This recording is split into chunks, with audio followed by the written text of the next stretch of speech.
சுவையான வஞ்சர மீன் வறுவல் எப்படி செய்யலான்றத பார்க்கலாம். ஃபர்ஸ்ட் வானலி எடுத்துக்கோங்க. அதுல இஞ்சி பூண்டு பேஸ்ட் தேவையான அளவு, ஒரு தேவையான அளவுக்கு உப்பு ஆட் பண்ணிக்கோங்க. கொஞ்சமா மஞ்சள் தூள் ஆட் பண்ணிக்கலாம்.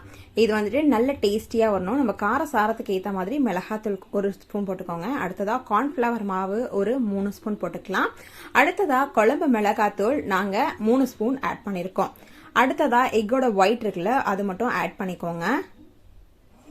போட்டுட்டு இந்த மாதிரி நல்லா நம்ம வந்துட்டு பண்ணணும். கொஞ்சமா தண்ணி ஊத்திட்டு அந்த மீன்ல தேவையான அளவு நல்லா ஊறுற மாதிரி இந்த மாதிரி கன்சிஸ்டன்சில போட்டுக்கோங்க.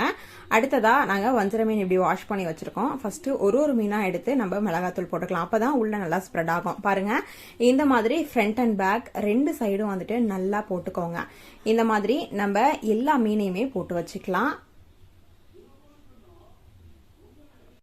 ஒரு 2 hours ஊற வச்சுட்டு அடுத்ததா ஒரு பேன்ல கொஞ்சமா எண்ணெய் ஊத்திக்கோங்க. நம்ம வந்துட்டு பொரிக்க போறது இல்ல, தோசைக்கல்ல போட்டு எடுக்கிற அந்த மாதிரிதான். இப்போ ஆயில் காஞ்சோடனே இந்த மாதிரி ஃபிஷ்ஷை வந்துட்டு போட்டுக்கோங்க. நம்ம வந்துட்டு ஒரே டைம்ல 3 ஃபிஷ்ஷை போட்டுட்டு இந்த மாதிரி ஃப்ரை பண்ண போறோம். பாருங்க, 2 ஃபிஷ் போட்டாச்சு. அடுத்ததா 3வதா இந்த ஒரு ஃபிஷ்ஷை போட்டுக்கலாம். பாருங்க, நல்லா பொரியுது.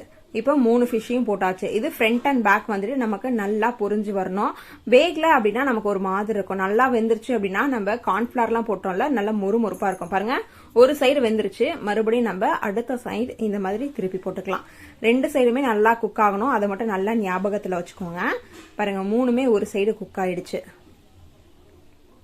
இது வந்துட்டு நல்லா ஃப்ரை பண்ணிக்கிட்டே இருக்கணும், இல்லைன்னா ஒரு மாதிரி இருக்கும். ஓகேவா? இப்போ பாருங்க, இந்த சைடும் குக் ஆயிடுச்சு. இதை வந்துட்டு நம்ம தனியாவே எடுத்து வச்சுக்கலாம். பாருங்க, பொரிச்சிட்டு தனியா எடுத்து வச்சிட்டோம். நமக்கு சூப்பரான வஞ்சர மீன் ஃப்ரை வந்துட்டு ரெடி ஆயிடுச்சு.